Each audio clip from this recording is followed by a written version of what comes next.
Hello students, last class में हमने देखा थ्री डायमेंशनल बॉक्स के लिए वेव फंक्शन और उसकी एनर्जी। तो रिकॉल करें हम, तो वेव फंक्शन साई जो x, y और z तीन कोऑर्डिनेट पर डिपेंडेंट था, उसकी वैल्यू आई थी 8/a³ sine n x π/a x sine n y π/a y and sine n z π/a z। Last class में यहाँ ये x y z n के साथ लिखना मैंने शायद मिस कर दिया था साई फंक्शन में। एनर्जी में तो हमने अलग अलग लिखा है। एनर्जी क्या है? एनर्जी है n(x² + n(y² + n(z²) h² / 8me²a²। Okay, तो ये जो साई और ई है, इनमें तीन क्वांटम संख्याओं की उपस्थिति है, nx, ny, nz। और हमने कहा था कि n की जो मिनिमम वैल्यू हो सकती है वो वन डायमेंशन में बात की थी और पिछली क्लास में बात की। तो यहाँ से आपको zero point energy, minimum energy जो मिलेगी वो मिलेगी 1 + 1 + 1, दैट इज़ 1 का स्क्वायर + 1 का स्क्वायर + 1 का, तो 1 1 1 3, तो 3h² 8me² और सॉरी m² नहीं है, 8me(a²). तो ये जो टर्म है, ये जो एनर्जी है, ये वन डायमेंशन की जो जीरो पॉइंट एनर्जी है उससे 3 टाइम्स है, क्योंकि वन डायमेंशन केवल एक था, ये नहीं थे, तो यहाँ सिर्फ क्या हो रहा था nx² h² 8me, तो उससे 3 टाइम्स आती है। लेकिन चूंकि तीन अलग अलग क्वांटम संख्याएं हैं और उनके तीन मान संभव हैं, तो नेक्स्ट अगर हम देखें, इससे हायर एनर्जी देखें, तो हो सकता है 2 1 1, मतलब x के लिए n की वैल्यू 2 हो, y के लिए 1 हो और z के लिए 1 हो। दूसरी कॉम्बिनेशन हो सकती है 1 2 1 या 1 1 2, तो आप इनका स्क्वायर करें और इन्हें ऐड करें, तो ये भी 6 आएगा, ये भी 6 आएगा, ये भी 6 आएगा। तो एनर्जी क्या हो जाएगी? E2 सेकेंड लेवल पे एनर्जी क्या हो जाएगी? सेकेंड जो हायर एनर्जी होगी वो क्या होगी? वो होगी 6h² 8me(a²). लेकिन ये तीन तरीके से एग्जिस्ट कर सकती है कि इसमें एक बार x की वैल्यू अगर 2 है तो इन दोनों की 1 होगी, y अगर 2 है तो इन दोनों की 1 होगी और z अगर 2 है।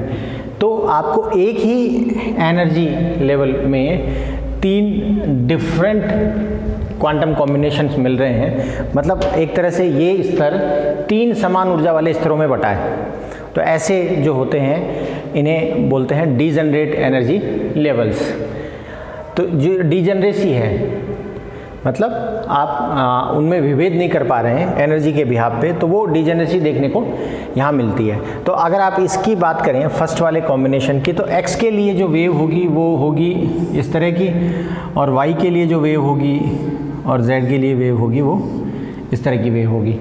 तो x में x के लिए फुल लैम्डा होगा, ये λ/2 λ/2 होगी।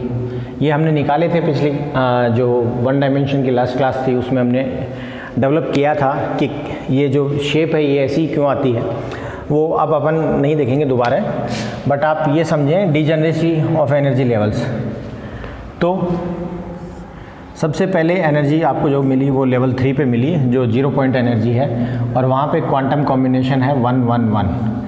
फिर आपको 6 पे मिली, जिसमें तीन एनर्जी लेवल बिल्कुल समान ऊर्जा वाले हैं, मतलब ये ऊर्जा स्तर तीन एक जैसे स्तरों से मिलके बना है। तो वो हो सकते हैं 2 1 1 1 2 1 and 1 1 2 for nx, ny and nz।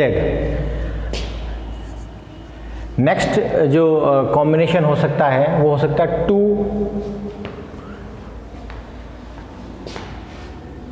2 2 1। अगर आप 2 2 1 रखेंगे तो आपको मिलेगा 2 का स्क्वायर प्लस 1 का स्क्वायर, तो 4 एंड 1 दैट इज़ 9 पे आपको ऐसे ही 2 1 2 एंड 1 2 2 3, तो ये भी ट्रिपली डीजनरेट है। इसके बाद जो अगला पॉसिबल कॉम्बिनेशन है वो हो सकता है 3 1 1, 3 का स्क्वायर 9 एंड 1 1 1 11, तो वो मिलेगा आपको 11 पे, वो भी ट्रिपली डीजनरेट है। 3 1 1 1 3 1 एंड 1 1 3। एंड नेक्स्ट पॉसिबिलिटी है 3 2 1 की। 3 का स्क्वायर 9, 2 का स्क्वायर 4, 9 एंड 4 13 प्लस 1, तो 14 पे मिलेगा आपको। 14 पे मिलेगा। आप इसके कितने कॉम्बिनेशन हो सकते हैं 3 2 1 के? इसके 6 कॉम्बिनेशन हो सकते हैं एंड सो ऑन। आप इसी तरीके से इन सब की ऊर्जा क्या है, यहाँ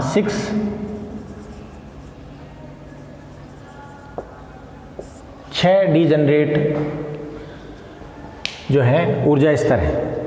तो इस तरीके से आप इसका एनर्जी प्रोफाइल देख सकते हैं।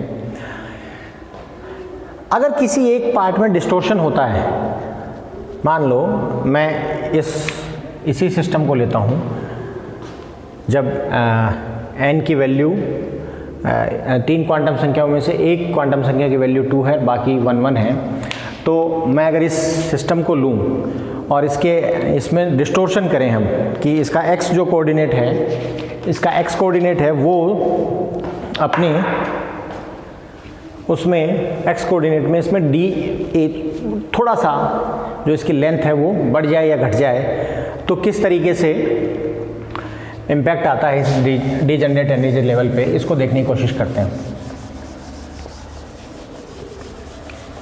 देखें आप, अगर मैं ऊर्जा लिखूं 2 1 1 की, तो मैं लिखूंगा nx स्क्वायर, तो nx हो गया 2 का square 4 h square 8 me a square plus y square ny square वो है 1, तो h square upon 8 me a square plus z भी है 1 equals to 6 h square 8 me a square. ठीक है। अब ऐसे ही अगर मैं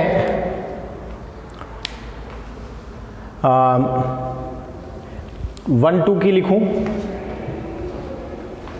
1 2 1 की, और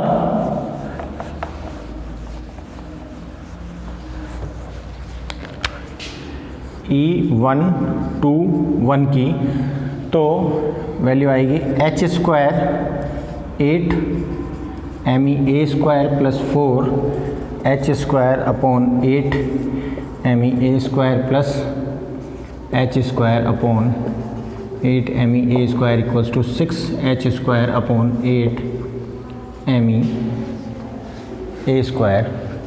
सिमिलरली अगर मैं E1 1 2 की लिखूं, तो h square 8 me a square plus h square 8 me a square plus 4 h square 8 me a square. तो ये 3 एनर्जी लेवल हैं जो इसको रिप्रेजेंट कर रहे हैं।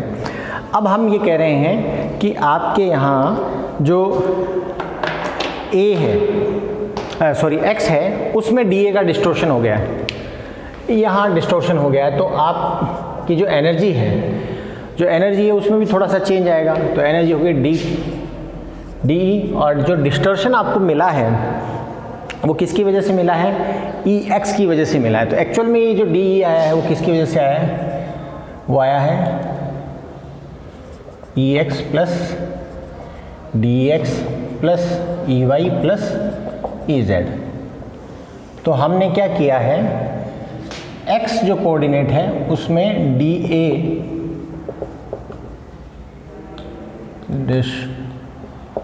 डिस्टॉर्शन किया है, उसको विचलित कर दिया है, उसकी जो इस भुजा की लंबाई है वो थोड़ी सी हमने बढ़ा दी है। तो क्या इम्पैक्ट आएगा, तो आप देखें यहाँ, तो यहाँ क्या होगा, a के साथ dA के साथ इसका डिफरेंशिएशन होगा इस पार्ट का, तो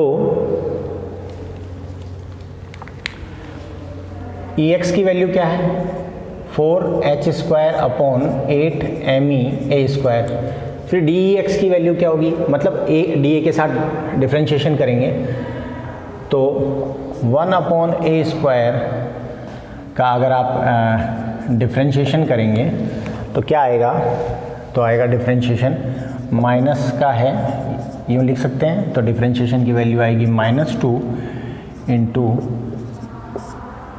n-1 होता है, तो -2 -1, तो आपको dA मिलेगा, ये वैल्यू मिलेगी वहाँ, डिस्टॉर्शन की जो वैल्यू है वो आपको इस प्रकार मिलेगी। सो हम ये वैल्यू यहाँ पुट करें, ये वैल्यू यहाँ पुट करें तो वैल्यू आएगी -2 h² a-3 upon 8me dA, या इसको मैं नीचे लिख लूँ a³ और 4 पहले से था यहाँ, तो सॉरी 2 इंटू 4h², तो ये कैंसिल आउट, प्लस आपको मिलेगी EY, तो EY में कोई चेंज नहीं है क्योंकि y कोऑर्डिनेट पे कोई डिस्टॉर्शन नहीं हुआ, Z में कोई चेंज नहीं है क्योंकि Z कोऑर्डिनेट में भी कोई डिस्टॉर्शन नहीं हुआ। तो यहाँ से अगर आप देखें तो आपको वैल्यू जो मिली इस कंपोनेंट की, वो वैल्यू क्या मिली, ये प्लस ये प्लस ये तो हो गया 6h² 8me² minus h² upon me³ dA, this is energy for E211 system. कब, जब x कोऑर्डिनेट पे डिस्टॉर्शन हुआ हो। ऐसे ही आप इसका कैलकुलेट करेंगे, तो इसका कैलकुलेट करेंगे तो सिमिलरली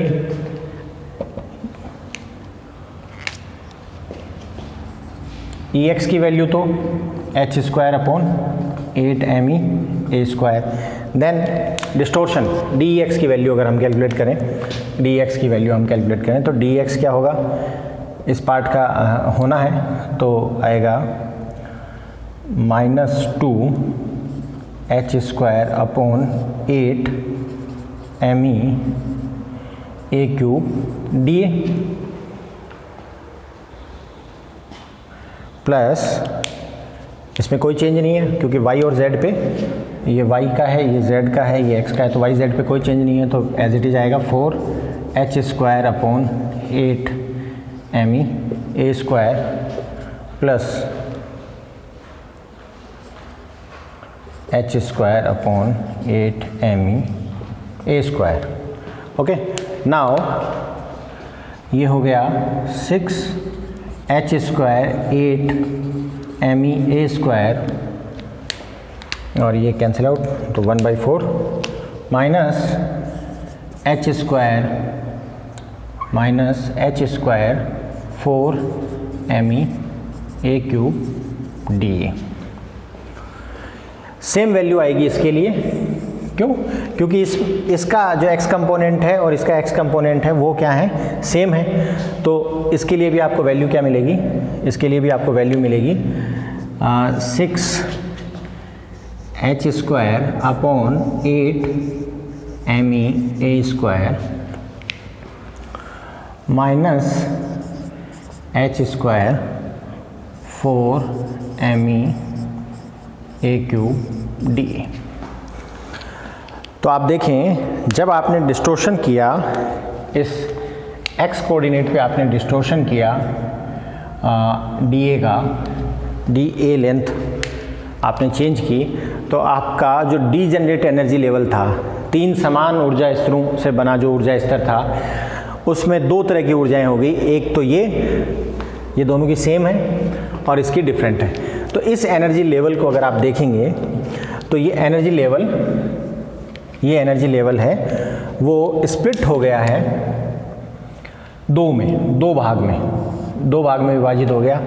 एक में इतनी कमी है, एक में इतनी कमी है, तो ये कमी कम है, तो 2 ऊर्जा स्तर तो होंगे इसके, और एक ऊर्जा स्तर आया ये।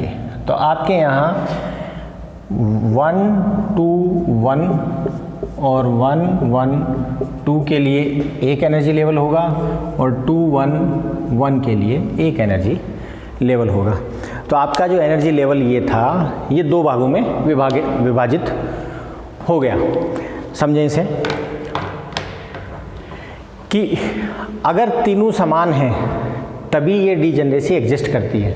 अगर एक में भी विचलन होगा तो ये जैसे ही विचलन होगा, ये डीजनरेसी जो समान ऊर्जा स्तर है वो विभाजित हो जाएंगे। इसको ऐसे देखें, आपने इनऑर्गेनिक में पढ़ा होगा last year, Jahn Teller effect. क्या होता है, अष्टफल की ऑक्टाहेड्रल जो स्ट्रक्चर है उसमें से अगर किसी एक साइड से आप लिगेंड हटा लें तो स्क्वायर प्लेनर स्ट्रक्चर बनती है, और वहाँ क्या होता है, ये जो होता है dxy, dyz और dzx जो हैं वो ऑर्बिटल जो हैं वो अलग अलग। तो इसमें ये 2 ऑर्बिटल जो हैं और ये ऑर्बिटल, तो तीनों डीजनरेट ऑर्बिटल 2 भागों में विभाजित होते हैं, 2 डीजनरेट रहते हैं और एक सिंगल एनर्जी लेवल क्रिएट होता है। तो जो जॉन टेलर इफेक्ट में आप पढ़ रहे हैं वो बिल्कुल ऐसी ही घटना है। जब आप एक कोऑर्डिनेट से एक डायरेक्शन में आप डिस्टोर्शन करते हैं तो सिस्टम की डीजनरेसी है वो उसका लॉस हो जाता है। तो आप इस एग्जांपल से समझ सकते हैं, या आप किसी भी एनर्जी लेवल के लिए आप ये चीज़ कैलकुलेट करके देख सकते हैं कि अगर एक कोऑर्डिनेट में अगर डिस्टोर्शन होगा तो वो जो डीजनरेट एनर्जी लेवल है वो कितने एनर्जी लेवल्स में डिवाइड होगा। तो यहाँ एक एनर्जी लेवल था, उससे 2 एनर्जी लेवल बने और उनमें से एक में 2 हैं और एक में एक ऊर्जा स्तर उपलब्ध है। तो ये जो लॉस ऑफ डीजनरेसी है इसको भी आप यहाँ 3 डायमेंशनल बॉक्स सिस्टम से समझ सकते हैं। तो क्वांटम के 2 सिस्टम हमने देख लिए, 1 dimensional box and 3 dimensional box. Next class में इससे आगे देखेंगे। Thank you.